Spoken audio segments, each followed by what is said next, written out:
Umar அஹமோ தன்னுடைய நாட்டு மக்கள் எப்படி வாழ்றாங்கன்னு தெரிஞ்சுக்கிறதுக்காக ராத்திரி வேளையில நகர்வலம் போகிறத வழக்கமாக வச்சுருக்காங்க. ஒரு நாள் இரவு இப்படி போகும்போது ஒரு ஒதுக்குப்புறமான இடத்துல ஒரு கூடாரம் இருக்குது.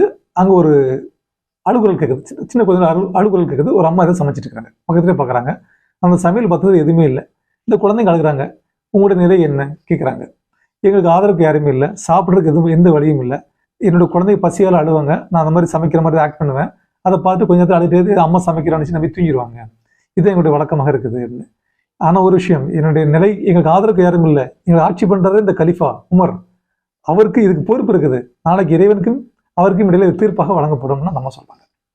இதை கேட்டு உமர்ல என்ன திடுக்கிடுறாங்க. அப்படியே ஒரு மாபெரும் சக்கரவர்த்தி சாம்ராஜ்யம் ஏதோ ஒரு மூலையில் எங்கேயும் நடக்குது, அதெல்லாம் அரசு அறிய முடியுமா என்ன? அப்படி யோசிக்கிறவங்க உண்டு. இது கேட்டு அவங்களுக்கு உடம்பு நடுங்குது உண்டு. ஏன்னா அவங்க அந்த என்ன வார்த்தை சொன்னாங்க, இறைவருக்கும் உமருக்கும் இடையில தீர்ப்பாக இது அமையும் சொல்லிட்டாங்க. பதறியவங்க நேர அரண்மனை நோக்கி வர்றாங்க. வந்துட்டு என்ன பண்றாங்க, பவித்ரு மகளை போயிட்டு பொது சொத்து இருக்கும் இல்லையா, தர்மம் கொடுக்கறதுக்காக அதில் போயிட்டு ஒரு மூட்டை கோதுமை, பேருத்தம்பளம், என்ன எல்லாத்தையும் எடுக்கிறாங்க.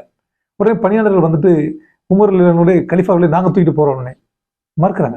ஏன் தோலை தூக்கி விடுங்க, நாளைக்கு என்னுடைய சுமையை மறுமையிட நீங்களா சுமக்க முடியும் அப்படின்னு கேட்டு அவங்க எடுத்து வேகமாக அந்த அம்மாட்ட உணவு கொடுத்து அந்த அம்மா சமைக்க சொல்லி சாப்பிட கொடுத்தாங்களாம். இது என்ன நமக்கு நீதி கிடைக்குது அப்படின்னாக்க, ஒரு மாபெரும் சக்கரவர்த்தி, பெரிய சாம்ராஜ்யம் ஏதோ ஒரு மூலையில் நடக்குது, அதுக்கு நமக்கு பொறுப்பு இல்லை அப்படின்னு நினைக்கல. எந்த மூலையில மக்கள் துன்புறுத்தப்பட்டாலும், துன்பத்துக்கு ஆளாக்கப்பட்டாலும் அதுக்கு ஆட்சியாளர் தான் பொறுப்பு அப்படின்னு கற்றுக் கொடுத்த மார்க்கம் தான் இஸ்லாம். அந்த வழியில் வந்தவங்க நாம் தான். ஸோ இறைவனுடைய அருளால் நம்ம மற்றவங்களுடைய துயரத்தையும் துன்பத்தையும் புரிஞ்சக்கூடிய மக்களாகவும், மற்றவங்களுடைய ஏளனம் செய்யாமலோ அவங்களுடைய கஷ்டத்தில் நம்ம நகைச்சுவை, நம்முடைய அது இன்பம் காணக்கூடாத மக்களாக நம்ம நல்லா ஆக்கி அருள் பண்ணிட்டு